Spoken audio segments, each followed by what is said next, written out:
Hello and welcome back to PA on the Way. This is lesson 5 of procrastination, 5 keys to freeing up your time to generate more income. I really believe that one of the key issues of procrastination is our mindset. So what is procrastination? Procrastination can come from many different places, but it could be we're putting things off because we have just too many things on our plates.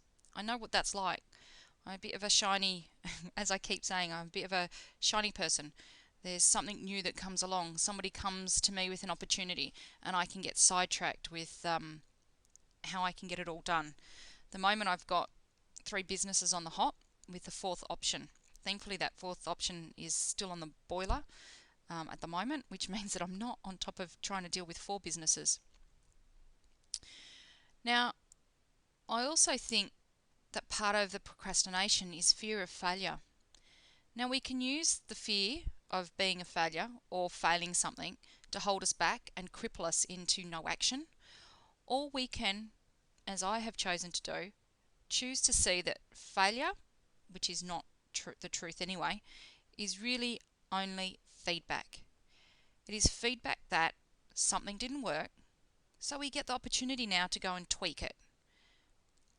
When we go to tweak it, we make 1 degree of change or 2 degrees of change, having a look at it and double checking on what it is that is required to make it slightly different, with the possibility that this time round it will work.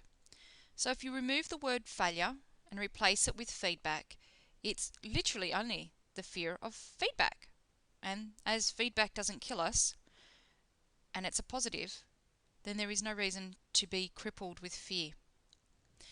I know for me, doing things for the first time of knowing or not knowing what the outcome is, sends me into a bit of a state. Has me, again, crippled, not knowing what it's going to look like, how it's going to be. That, and along with the being a perfectionist, also has its ways of making sure we are procrastinating. So, if you are scared to death of the unknown, break it down into little chunks. And then it's not scary anymore. Repeat those chunks often, and then it becomes habit. And it's all good. There's no failure, there's no scariness. And whatever didn't work last time, you tweak and make it work this time. I think one of the other things that I look at for me is, why am I unwilling to do this task? You know, to to start doing video recordings was massive. It was scary. It's like, why am I unwilling to do this? Because I didn't want to sound like a dork, or, I didn't know what other people were going to think about it, whether this was going to be enough information. But you know what? It doesn't matter, because someone will listen to these recordings and go, I didn't know that. And that's all that you need. To discover what it is that you're unwilling to do a particular task for, working out why you're unwilling, and is that workable for you, or resourceful, or is it unresourceful? If it's unresourceful, then let's chuck it out and get a new resource and figure out how it is that you can do that task that's going to make it beneficial for you, your business, your clients, and your staff, and the people that are supporting you to grow your business to be successful. And that way you can generate some more income. So how do we do procrastination? Well, procrastination can be in any form. Choosing to take on tasks that are really easy, things that you already know. I find that if I'm a bit nervous about doing something, it's the first time, I will make sure I go and do everything else that's on my list and leave that to the very, very last. And then magically, my time has disappeared. But when I sit back and look at the task, like making these recordings, it is breaking it down into bite-sized pieces. So I literally have bitten off enough for me to chew for that moment, find that I'm successful in it, and then move on to the next section. Now, you only need to do this 3 or 4 times, 5 times, and you know that then you're a success. That will take away the procrastination. It will magically disappear, drip away, and then there'll be more for you. We also can see that the task is actually bigger than it is. So the fear and the size may seem surmountable. So again, getting that task and breaking it down into little bite-sized pieces. You may feel that you're too busy, or it's just a task that you really don't want to do. But again, taking it into bite-sized pieces may show you that actually you do enjoy doing those tasks. Now, I often find that I choose to do something else.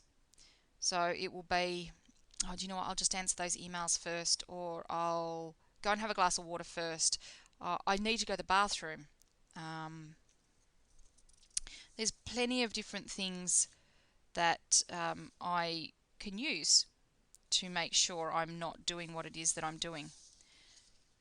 But setting those tasks and doing the tasks into a time frame will really help with with making sure you don't procrastinate.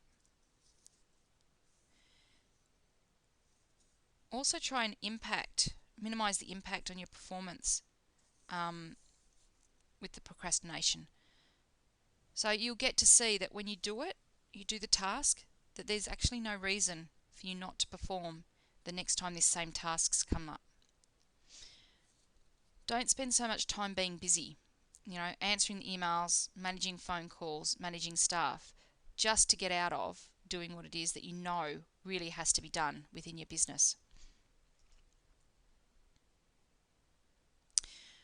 The next thing I think is a way that we procrastinate is because we choose to take more on ourselves, have expectations of ourselves that are far greater than the skill set that we've got for right now. Now, it doesn't mean that you won't get that skill set. What it means is taking on tasks that work for you, at your skill set, at what you're able to do now. Prior to starting this, thinking about recording webinars to support people in generating more income just seemed so out of this world. So the first step was to write the content. All the content was there in my head. I know exactly what I'm doing. I've been doing it for 8 years. And then it was to pull together the PowerPoint presentation. And then it was to try and discover what software I needed to be able to do it. And then it was, oh my goodness, the scariest part of all, to actually be here doing it.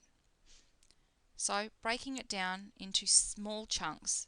And yes, they were scary, but I get to see that I'm a winner. I get to see that I'm successful, that I can do this, and I'm making somebody else's world, slightly better, slightly more improved by giving them some information that they may not have had in the past, or just regurgitating some information that they have had in a different way that has them go ching, and there's a light bulb. The other thing I would, highly recommend is acknowledging the procrastination. Not making it bad, as most of us would do. I know that, it's like, oh, I procrastinated. Oh my God, I wasted so much time, and making it all, a big drama. Acknowledge that you procrastinated on the task at hand, and then sit yourself down and get that task done. And you'll be surprised at how quickly you can get it done, because you're no longer battling with the anxiety of, oh my God, I procrastinated on this. It is, yep, got it. Could have done this 10 minutes ago. I didn't. No problems. Let's do it now. What to do about procrastination? Okay.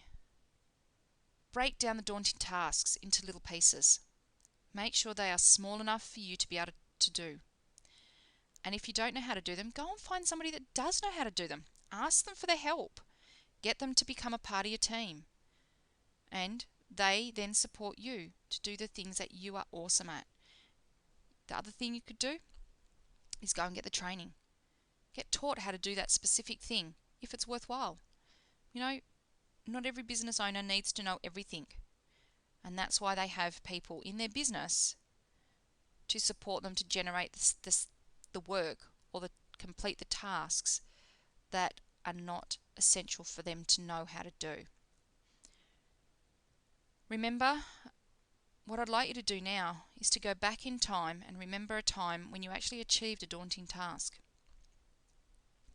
Have a think about one of those things that you didn't think was ever going to be possible. And what you did do was broke it down into little chunks. And you did it. And it was possible. Another thing you could do is find somebody that you know that will hold you to account for your word, which means that you can turn around and say to them, I am going to do 3 recordings and write 3 lessons. And then give yourself a time frame and declare that to them. So say to them, in 3 hours' time, I will have completed 3 lessons written up, developed and recorded and ready to go. And that person will hold you to account. That person will go back to you and say, okay, did you do these? How come you didn't? What took you so long? And why is it that you were so nervous? That way you get to have a look at what it is that stops you, paralyzes you, stops you from being in action. But the one thing, if you're going to ask somebody to be that for you, is to take their feedback from a place of love and generosity. Because at the end of the day, you ask them to help you. And only from that asking were they able to give you the generosity of their love, care and patience to be able to provide what it is that you've asked for. So I hope that you can take something out of this session and free up some of your procrastination. Have a look at what has stopped you in your life and what it is that you can do by breaking it down into bite-sized chunks. And good luck.